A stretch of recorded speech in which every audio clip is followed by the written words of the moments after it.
Começa agora um programa que traz tudo sobre o livro mais lido em todos os tempos.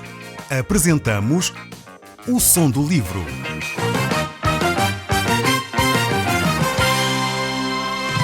Seja muito bem-vindo. Neste podcast vai encontrar o livro mais conhecido e lido em todo o mundo. Vamos levá-lo numa viagem pela história da humanidade. Este é um audiolivro para si, para a sua família e sociedade em geral. Contextualização e comentários de Paulo Chaveiro. E nós hoje estaremos de volta ao Novo Testamento.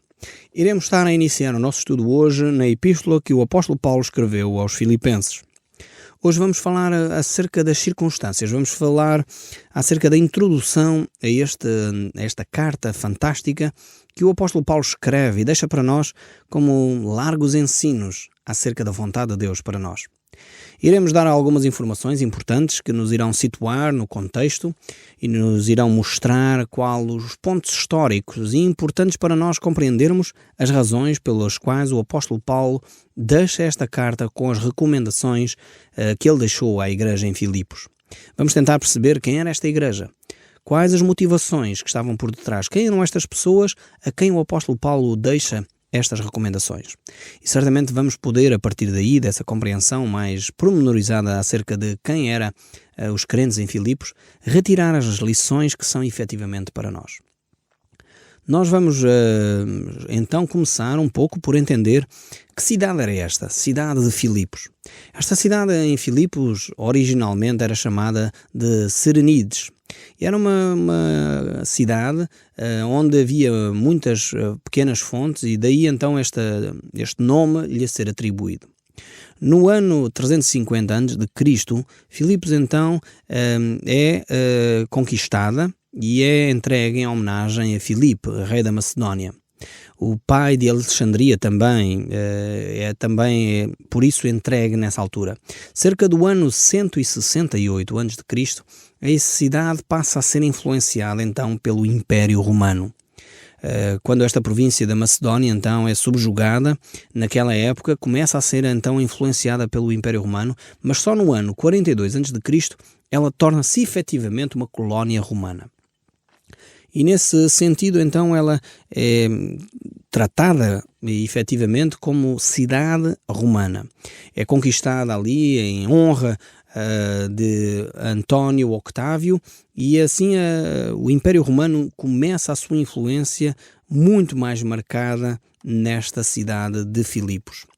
Vemos que o ano 31 antes de Cristo, mais tarde, então, um pouco mais tarde, Octávio, o imperador Augusto, recolonizou então Filipos. Então é uma cidade com uma grande e vasta história de milhares de anos.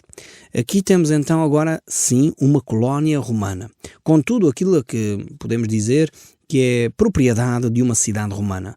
Temos o governo estabelecido, temos o senado, temos os magistrados, tudo aquilo que caracterizava as cidades romanas estabelece-se então perto do ano 30 a.C. Então temos agora uma colónia romana, cidade de Filipos, que é então ali encontrada. Estas alusões a esta colónia romana nós encontramos na carta de Paulo, no capítulo 1, por exemplo, verso 27, ou no capítulo 3, verso 20 desta epístola, verificamos ali que de facto há traços fortes, marcas profundas do Império Romano que caracterizavam esta cidade. A administração desta cidade, então, era inteiramente romana. Havia governadores, líderes que dirigiam esta cidade e certamente nós vamos poder, de uma forma mais detalhada, encontrar estes relatos, não no livro de Filipenses, que Paulo escreve, mas no livro de Atos, que é escrito por Lucas. E Lucas, que acompanhou Paulo em muitas das viagens que ele fez, ele foi relatando como é que as coisas aconteceram nas viagens que o apóstolo Paulo fez. E nós encontramos esse relato no capítulo 16 do livro dos Atos. E eu gostaria então de ler, como introdução à carta dos Filipenses, ler este texto no livro dos Atos dos Apóstolos, no Novo Testamento. É o 5º livro do Novo Testamento, ler então no capítulo 16 este relato escrito por Lucas sobre aquilo que aconteceu na cidade de Filipos. Então, se você tiver uma Bíblia, eu recomendava que abrisse no livro dos Atos dos Apóstolos, no capítulo 16, verso 11, nós vamos ver então como é que aconteceu o chegarem à cidade de Filipos. Diz assim o texto bíblico: Tendo, pois, navegado de Troade, seguimos em direção a Samatrácia, no dia seguinte a Neápolis e dali a Filipos, cidade da Macedónia, primeira do distrito e colónia. Temos aqui então descrito por Lucas as características desta cidade de Filipos. Nesta cidade permanecemos alguns dias. No sábado, saímos da cidade para junto do rio, onde nos pareceu haver um lugar de oração. E assentámo-nos, falámos às mulheres que por ali tinham ocorrido. Certa mulher, chamada Lídia, da cidade de Tiatira, vendedora de púrpura, temente a Deus, nos escutava. O Senhor lhe abriu o coração para atender às coisas que Paulo dizia. Depois de ser batizada ela e toda a sua casa, nos rogou dizendo: se julgais que sou fiel ao Senhor, entrai em minha casa e aí ficai. E nos constrangeu a isso.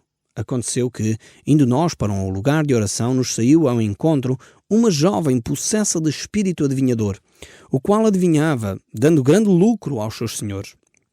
Seguindo Paulo e a nós, clamava dizendo: estes homens, servos de Deus Altíssimo, e vos anunciam o caminho da salvação.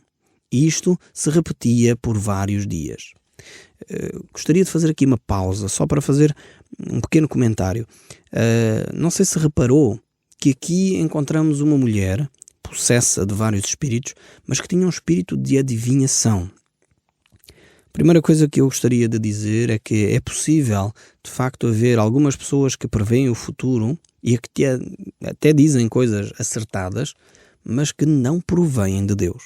Esta mulher aqui, possessa de um espírito adivinhador, declarava coisas que eram verdadeiras. Paulo e Lucas e Silas e os outros que acompanhavam nesta viagem eram homens de Deus, servos do Deus Altíssimo, e anunciavam efetivamente o caminho da salvação. Mas o que ela fazia estava a perturbar o Evangelho. Estava a ser contrário ao Evangelho. Então temos que ter atenção quando Satanás utiliza a própria palavra de Deus, e até é verdade, para impedir que o Evangelho possa progredir. Infelizmente, Satanás utiliza a palavra de Deus desde o Jardim do Éden. Desde o início, Satanás chegou a Eva e citou as Escrituras. Procurou dizer, foi assim que Deus disse, e começou a tentar citar as Escrituras. Quando Satanás se apresentou diante de Jesus, ele apresentou-se citando as Escrituras. A Bíblia diz a teu respeito isto, o que é que tu vais fazer? E Jesus reagia explicando as Escrituras. É sempre necessário nós não nos deixarmos enredar simplesmente porque alguém diz falar em nome de Deus. Precisamos de verificar se aquilo que a pessoa está a dizer é ou não em conformidade com a Bíblia e, acima de tudo, se o seu caráter, se a sua maneira de se conduzir, se a sua postura está em conformidade com os ensinos de Deus. Isto é fundamental. Então esta mulher aqui, possessa, com espírito de adivinhação, dizia coisas que eram corretas, mas que não vinham de Deus. Então vejamos como Paulo reage a esta situação. Então Paulo, já indignado, voltando-se, disse ao espírito: em nome de Jesus, eu te mando, retira-te dela. E ele na mesma hora saiu.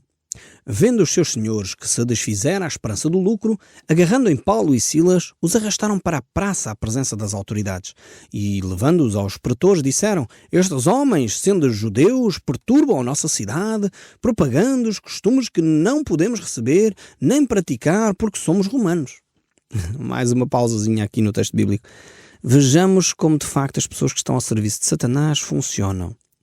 Aqui o apóstolo Paulo andava a ser molestado durante vários dias, aquela rapariga andava atrás deles porque de facto os demónios são contrários à palavra de Deus, procuram destruir o Evangelho.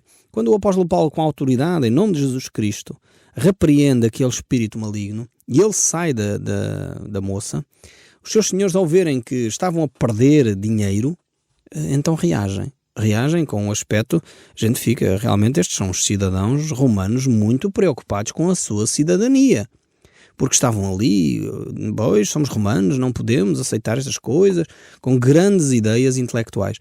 Muitas vezes verificamos que aquelas pessoas que querem fazer mal ao Evangelho vêm com argumentos muito aceitáveis até, argumentos humanamente falando parecem lógicos e inteligentes.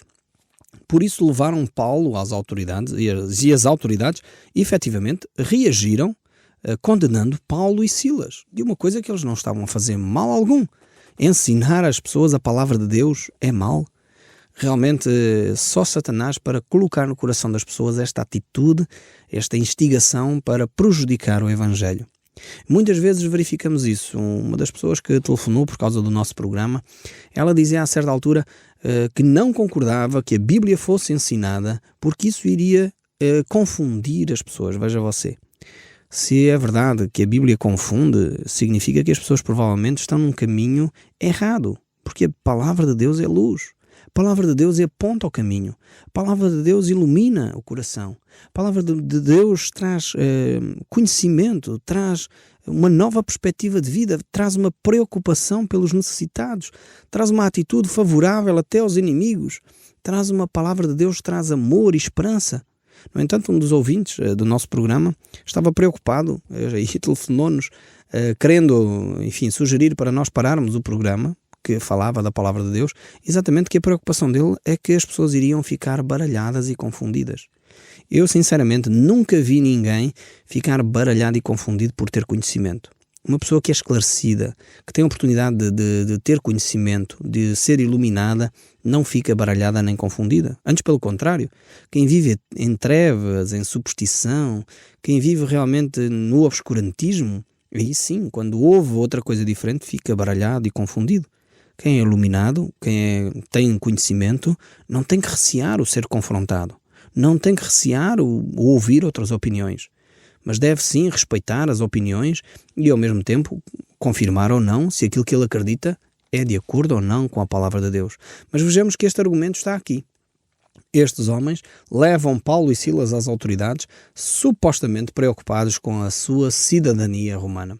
Então levantou-se a multidão unida contra eles, voltando aqui ao livro dos Atos, e os pretores, rasgando-lhe as vestes, mandaram açoitá-los com varas. E depois de lhe terem dado muitos açoites, os lançaram no cárcere, ordenando ao carcereiro que os guardasse com toda a segurança. Então temos aqui prisioneiros de alta segurança, prisioneiros altamente perigosos.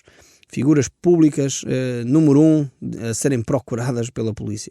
Estes, recebendo tal ordem, levou-os para o cárcere interior e lhes prendeu os pés no tronco. Era a prisão de máxima segurança. Por volta da meia-noite, Paulo e Silas oravam, cantavam louvores a Deus. Vejam a atitude, o caráter. Vejam aqui o caráter a ser moldado de Paulo e Silas. Os homens fazem-lhe mal, os homens colocam-no na prisão, batem-lhe. Isto não estamos a falar de dar umas palmadinhas nas costas. Estavam com as costas ensanguentadas e eles estão a orar e a louvar a Deus. Não permitiram que a amargura enchesse o seu coração. Não ficaram revoltados contra aquelas pessoas. Eles amavam as pessoas assim como Deus ama. E apesar do mal que elas lhes estavam a causar, eles cantavam e oravam a Deus. E os demais companheiros da prisão escutavam. Vejam, eu sei que há muitos ouvintes nossos nas prisões do nosso país que também escutam a palavra de Deus, assim como Paulo e Silas estavam a falar da palavra de Deus e havia outras pessoas na prisão a ouvir. Assim há muitas outras pessoas que estão a ouvir a palavra de Deus nas nossas prisões. E eu quero dizer a esses que estão nesses locais que vale a pena continuar a ouvir a palavra de Deus. Vale a pena continuar a deixar Deus moldar o seu caráter. Porque mais cedo ou mais tarde você vai sair desse espaço e vai poder ser um homem novo, uma mulher nova, alguém que tem uma vida diferente, alguém que aprendeu com as lições, alguém que aprendeu com as asneiras que cometeu, alguém que pôde deixar o seu caráter ser moldado. A coisa mais triste que pode existir é alguém não aprender com os erros. Agora, uma pessoa quando erra e aprende com os erros, então é uma pessoa renovada, uma pessoa que deve ser dada uma segunda oportunidade, porque ela aprendeu com o ter dado uma cabeçada. Então, a esses que estão a me ouvir, a escutar nas prisões, são semelhantes a estes que estavam a escutar Paulo e Silas, que estavam atentos a ouvir a palavra de Deus. Então vejam o que aconteceu nesta prisão. De repente sobreveio tamanho terremoto que sacudiu os alicerces da prisão. Abriram-se todas as portas, soltaram-se as cadeias de todos e o carcereiro despertou do sono e, vendo abertas as portas do cárcere, puxou da espada e ia suicidar, supondo que os presos tivessem fugido.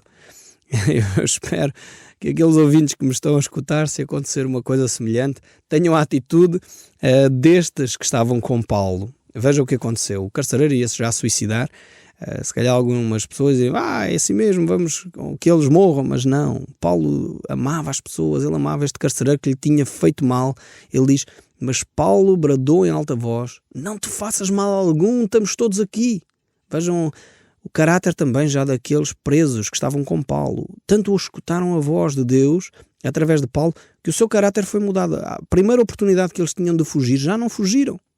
Não saíram da prisão, assumiram a sua responsabilidade, estavam presos, provavelmente reconhecendo o seu erro, e por isso não fugiram do cárcere, apesar de poderem fugir. Ficaram com Paulo porque o seu caráter estava a ser mudado. Então o carcereiro, tendo pedido uma luz, entrou precipitadamente e trêmulo, prostrou-se diante de Paulo e Silas. Veja bem aqui o cenário. Este homem primeiro pensava que Paulo e Silas eram criminosos que deveriam ser muito bem presos. Agora ele chega trêmulo diante de Paulo. Percebe que Paulo e Silas têm uma autoridade diferente, ao ponto de dominar pessoas que supostamente seriam marginais, assassinos ou ladrões, estavam ali debaixo da autoridade de Paulo. Não fugiram porque Paulo estava com eles. E este capitão, este carcereiro, prostrou-se diante de Paulo, reconheceu a autoridade que eles tinham. Depois trouxe-os para fora, dizendo: Senhores, o que devo fazer para ser salvo? Esta é a pergunta mais importante que alguém deve fazer na vida. Senhor, o que devo fazer para ser salvo? Se você já fez esta pergunta que o carcereiro fez, escute com atenção a resposta, porque Paulo dá a resposta aqui. Ele diz: respondeu-lhes: crê no Senhor Jesus e serás salvo. Esta é a resposta. Paulo não disse: precisas de cumprir os sacramentos para ser salvo. Paulo não disse: precisas de fazer isto, isto e aquilo para ser salvo. O que é que Paulo disse? Olhe para a Bíblia, veja a resposta bíblica. Deus diz: crê no Senhor Jesus e serás salvo, tu e a tua casa. Isto é o essencial para a nossa salvação. Isto é o essencial para a nossa vida com Deus. O crer em Jesus é reconhecer que Ele morreu na cruz para perdoar os nossos pecados, que Ele ressuscitou ao terceiro dia e isso nos dá vida e vida em abundância. É isto que Paulo estava a dizer: crê no Senhor Jesus e serás salvo, tu e a tua casa. E lhe pregaram a palavra de Deus e a todos os da sua casa. E naquela mesma hora da noite, cuidando deles, lavou-lhes os vergonhos e os açoites, e saíram, e foi ele batizado. O carcereiro foi batizado e todos os seus. Então, levando-os para a sua própria casa, lhes pôs à mesa, e com todos os seus manifestava grande alegria por terem crido em Deus. Veja a mudança radical que ocorreu nesta prisão. A mudança radical que houve neste homem, neste carcereiro. Primeiro ele creu, depois foi batizado. Eu quero dizer que lamento, no nosso país as coisas terem sido invertidas. A maior parte da população portuguesa foi batizada sem nunca crer em nada. Veja o texto bíblico, é muito claro aqui. Este homem primeiro creu e só depois foi batizado. Eu queria sugerir algo que eu sei que é radical, eu sei que é talvez algo que você nunca ouviu, provavelmente.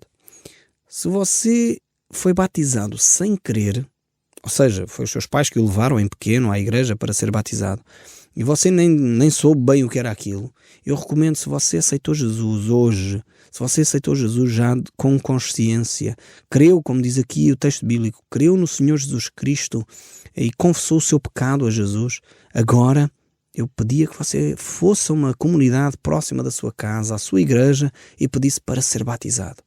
Eu agora compreendo o que significa o batismo. O batismo é uma identificação com Jesus. Eu, quando era bebê, não podia me identificar com Jesus. Por ter compreendido que o batismo é uma identificação com Jesus, eu agora quero seguir Jesus, eu agora quero ser batizado. Faça como este carcereiro, como a sua casa, que foram batizados porque creram em Jesus. E por isso essa alegria inundou o seu coração. Ainda hoje recebi um testemunho de uma ouvinte de ceia que estava tão alegre por ter esse relacionamento com Deus. Ela telefonou-me várias vezes até me conseguir encontrar, e eu aprecio muito por esse seu esforço, e de facto tive o privilégio de falar com ela ao telefone e ouvir a alegria que é ela ter a presença de Deus na sua vida, o Espírito Santo na sua vida, essa alegria que só Deus pode dar.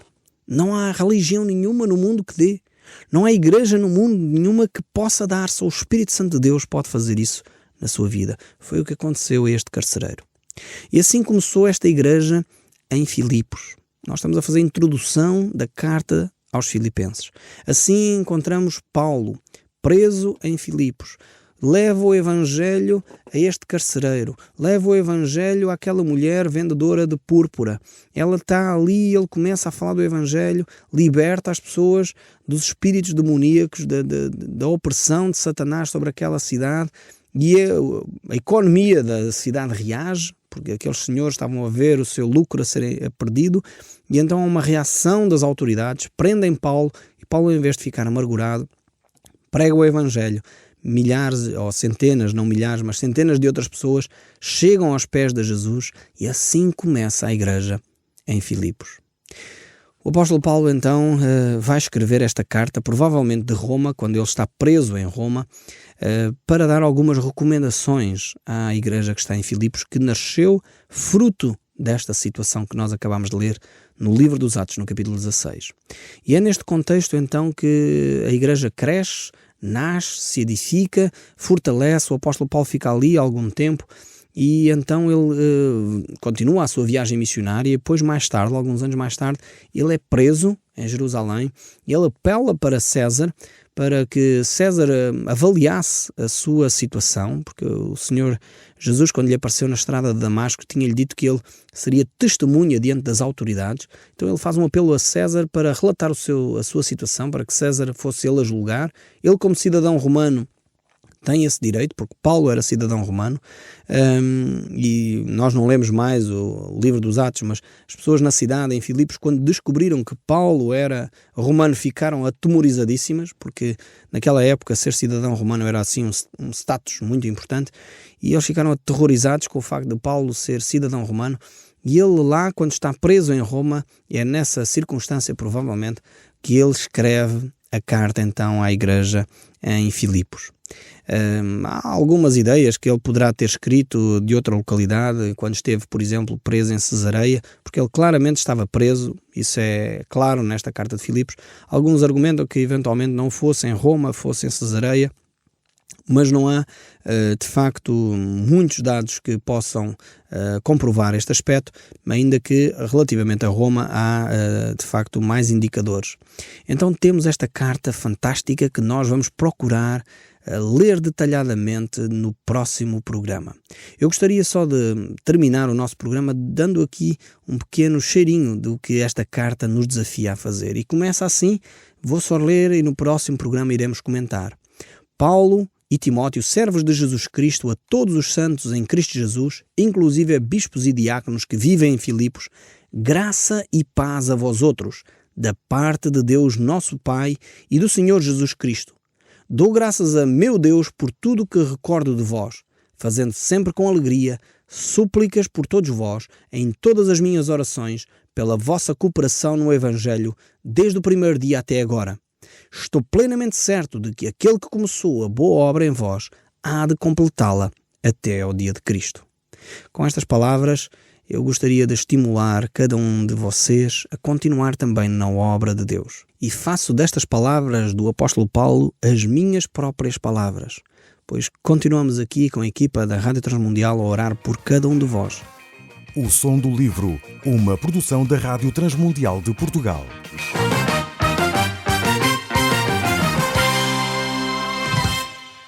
RTM. Conhece todos os nossos programas em rtmportugal.org. Uma produção da Rádio Transmundial de Portugal.